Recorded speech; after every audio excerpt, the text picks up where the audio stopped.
Okay, so today is day 7. So nice to see you guys. Happy Saturday! Happy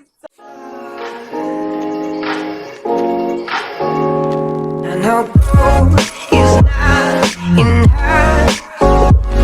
She's a diamond, I'm the rough. Wanna lay you. Hi guys. Okay, so today is day 7, our last day of the 7-day series. I want to thank everyone who has joined in, who's watched for all of these lives. I have the most amazing guest today. I'm so excited, and they will be joining me right now.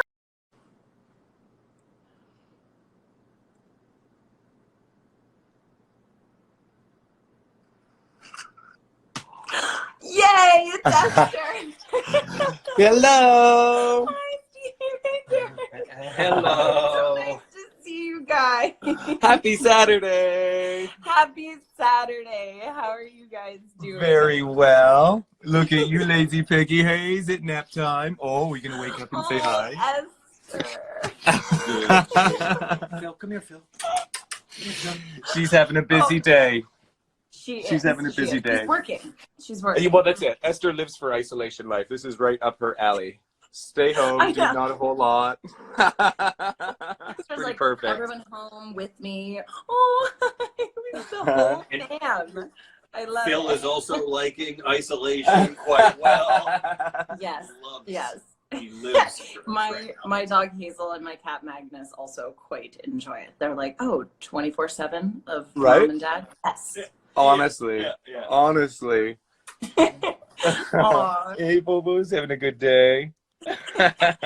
So, for everyone joining, guys, can you Let me just see if I can. introduce yourself? Tell us a little bit about yourselves and Esther.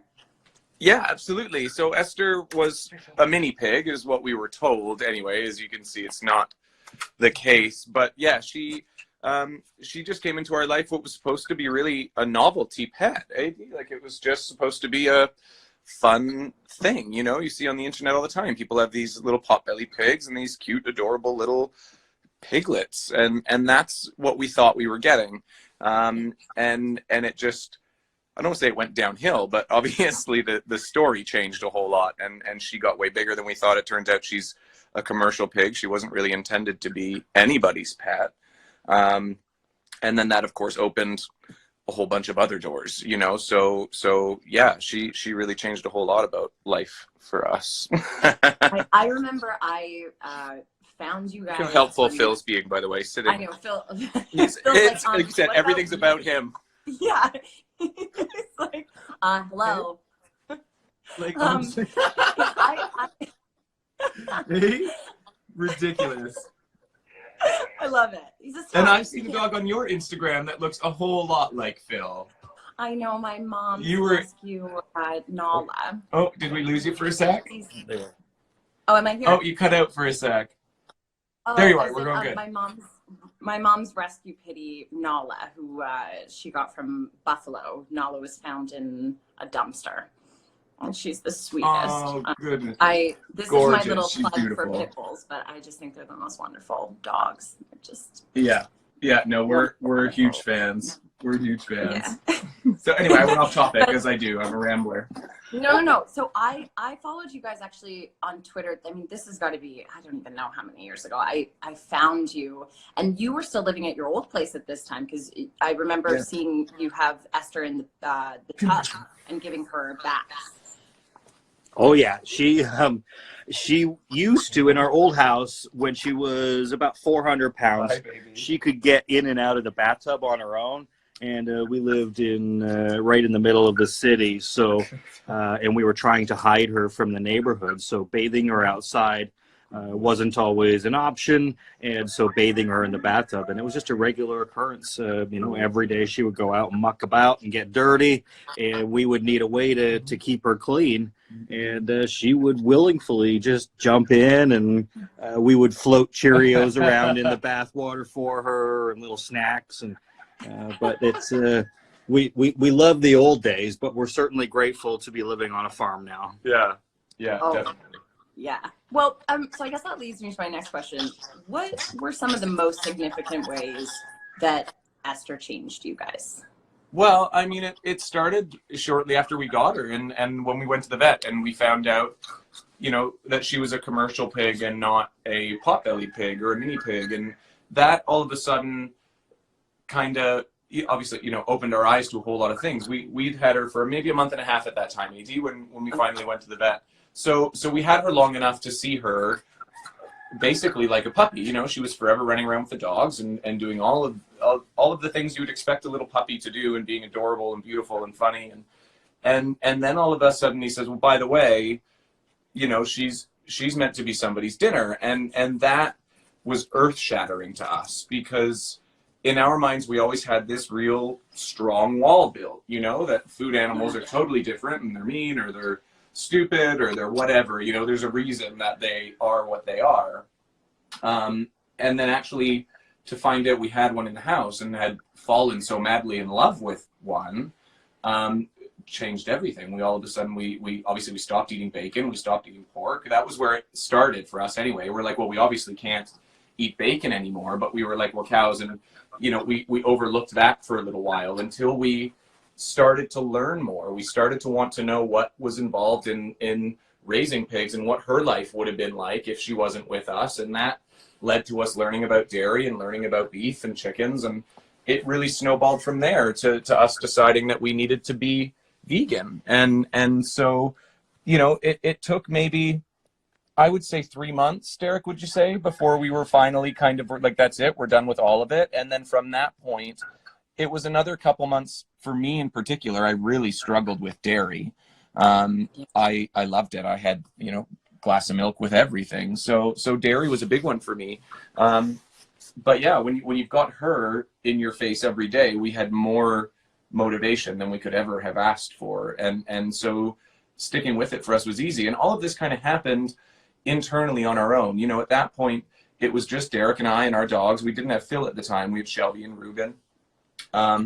It was just us. Like, we weren't activists. We weren't members of any, we weren't supporters of PETA or any of this sort of stuff. Like, it was just us going looking for information, and the information that we found was, eye-opening and scary enough that that combined with, of course, her was all that we needed to go vegan. So that was a very long-winded way of saying one of the ways that she impacted our life.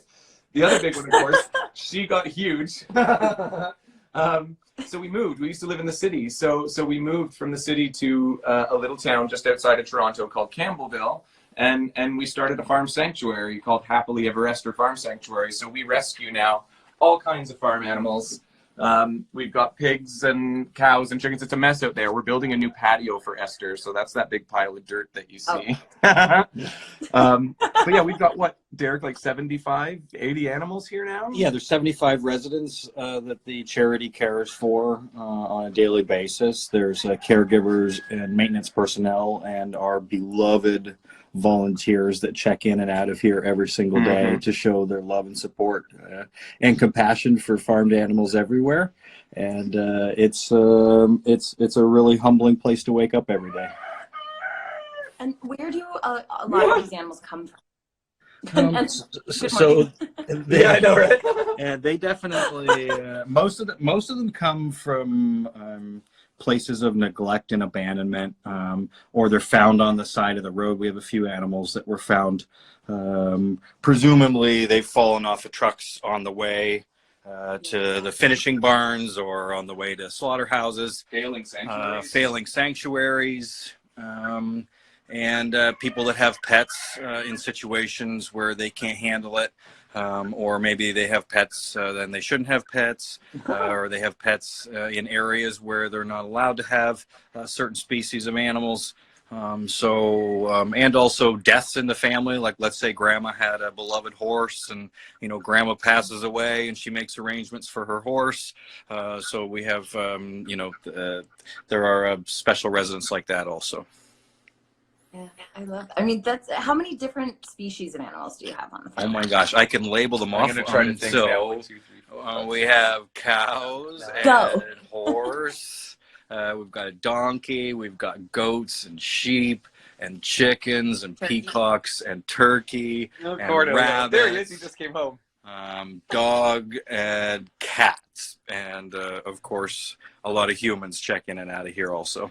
Yeah, but you guys, I mean, just in the you were bed, a physician. He was a real estate. Oh.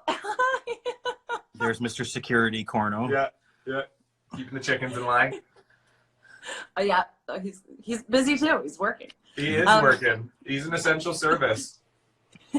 But this was a big shift in careers for both of you. I mean, neither of you grew up, working on farms. How did you learn to care for all these animals? Oh my God. We learned as we went, for one. And I guess because of the social media stuff, sorry, the lighting here is terrible. I'm sitting under a skylight. Where because of social media stuff, Esther became popular really fast. And that was never planned. Like, we just started this page for friends and family. And it took off. It went viral and got us connected to a whole lot of really awesome people. So we had so much help and still have so much help. Pretty much every step of the way. I mean, Esther, in that sense, opened the door to allow us to do things, I think, a lot faster than we would have if we were just kind of starting on our own. I mean, it's not... Esther really helped kickstart the excitement. Yeah. For farm animals. I mean, it's really difficult to get people excited and keep them excited.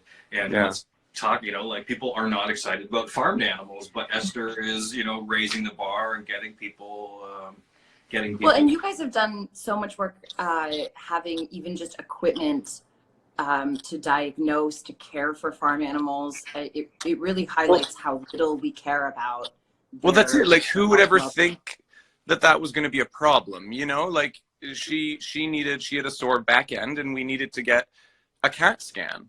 And there's not a single piece of equipment in Canada, not even just in our area, not a single piece of equipment in Canada that was large enough to hold her. And now, I mean, she's big, but I mean, let's be honest, it's not ridiculous, but to think that we couldn't fit that in anything. That's just like, Dad, shh. I know, right? How embarrassing.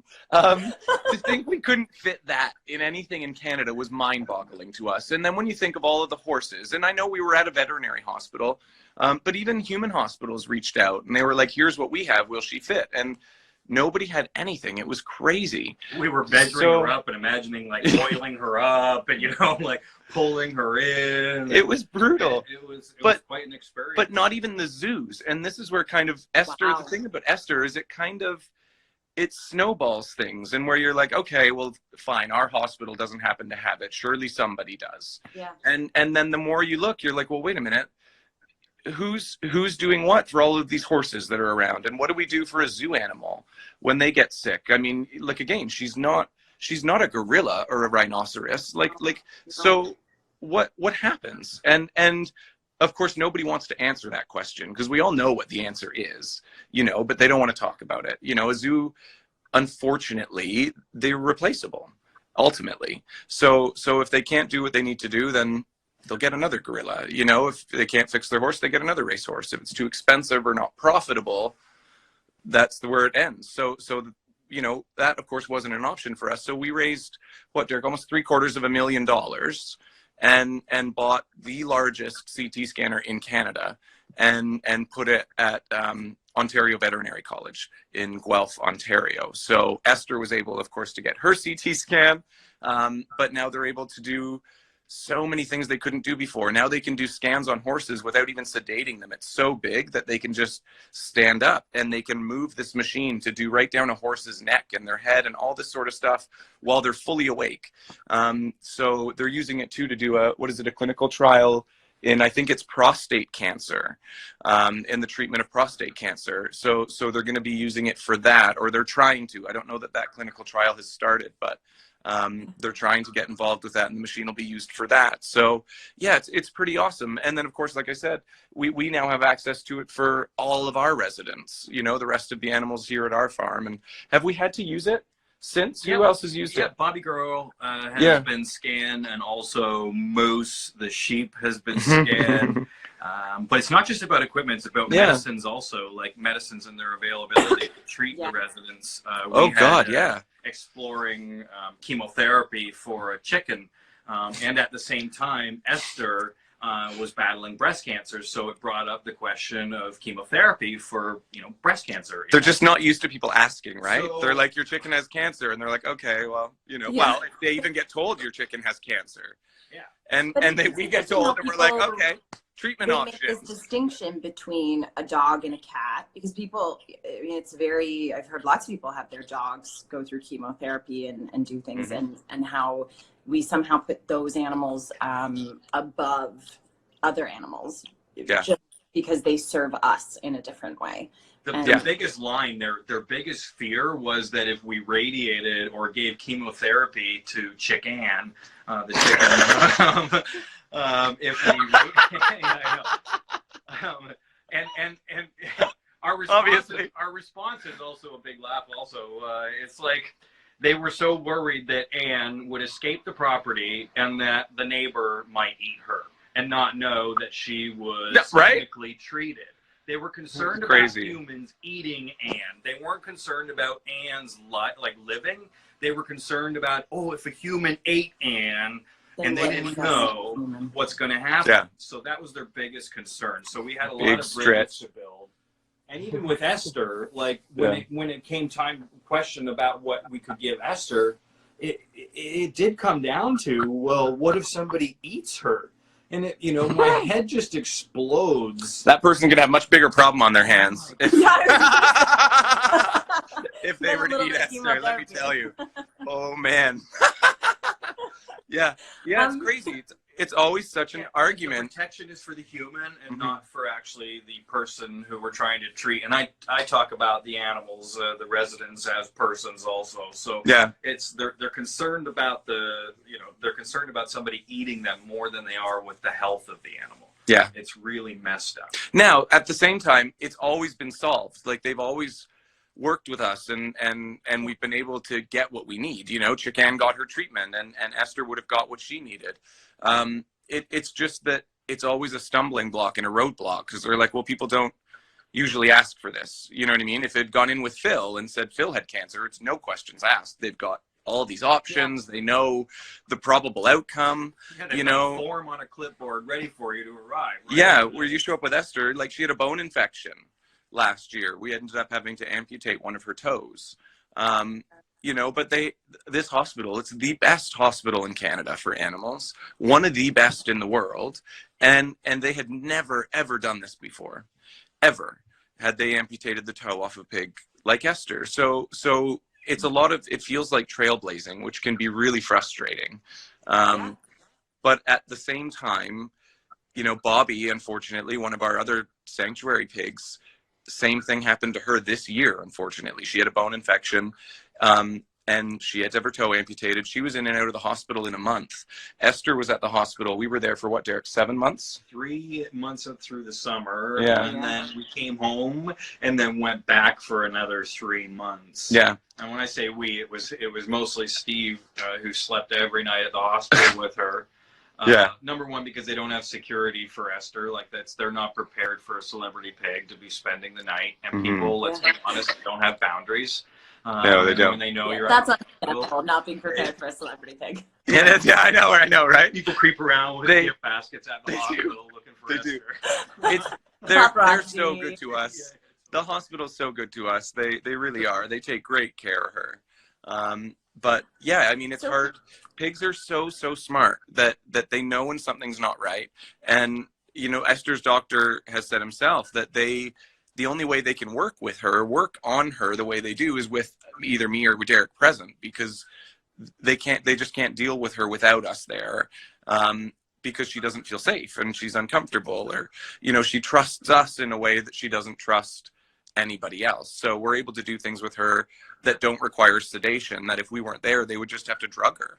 And she's enormous, and when she says no, like no means no. It can be dangerous. There's no denying, you know. Yeah, for sure. She's the sweetest pig, but you know, if you, she's big and can be dangerous. So yeah, you do have to be aware.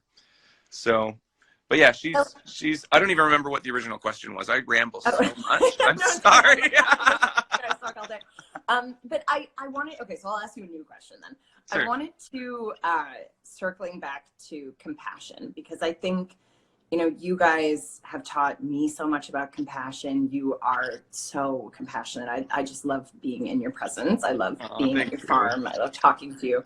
And so I guess I wanted to ask you, you know, not only how Esther has taught you about compassion, but how you've seen sort of the ripple effect of Esther sort of teaching people compassion that, you know, come to the farm and why is that important? Mm-hmm. Yeah. I mean, go, Derek. You go, because we can both.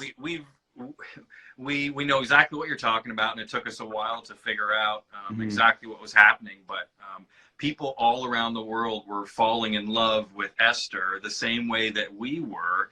And they were on the same road. I'm just going to change up the view in terms of, you know, discovering that Esther is a food animal, and then also just about how smart she is.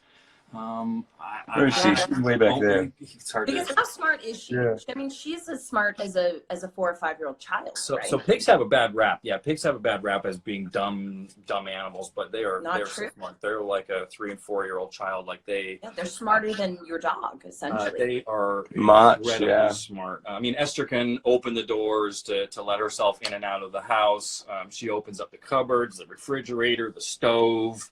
If you don't structure, that's my favorite one. Yeah, mine too. Yeah, mine too. we're like, sure. But they know, you know, like the farm pigs, for instance, they will not go to the bathroom inside the barn. They go outside. Like they don't want to go to the bathroom where they sleep. Yeah. And nobody ever told them that. They just do it. No, that's just the way that they are. If they're given the opportunity, if the door is open and they're able to go in and out, they'll go out and do their business in the same place and then come back. They don't want to go to the bathroom where they sleep. So they love to explore too, eh? Like pigs walk. You know, when they're given the chance, they'll walk for, you know, a few hours a day. They're exploring the pasture. Here they can go into the woods. They spend a lot of time exploring in the woods and digging stuff up. They're super curious. Like they like to. They build nests. Yeah. They wallow. They roll in the mud. They notice groups. Anything. If you change anything in their space, you know, if you change anything in the house or if you change something in the barn, the pigs notice immediately and want to go and check it out and see what it is and figure out what you've done. It's really interesting to watch them. And Esther, I mean, how she works in the house, again, is really crazy. Like all the lever doorknobs, you know, like not a doorknob, but the lever style one, she'll use her snout and push it up and down to open the door.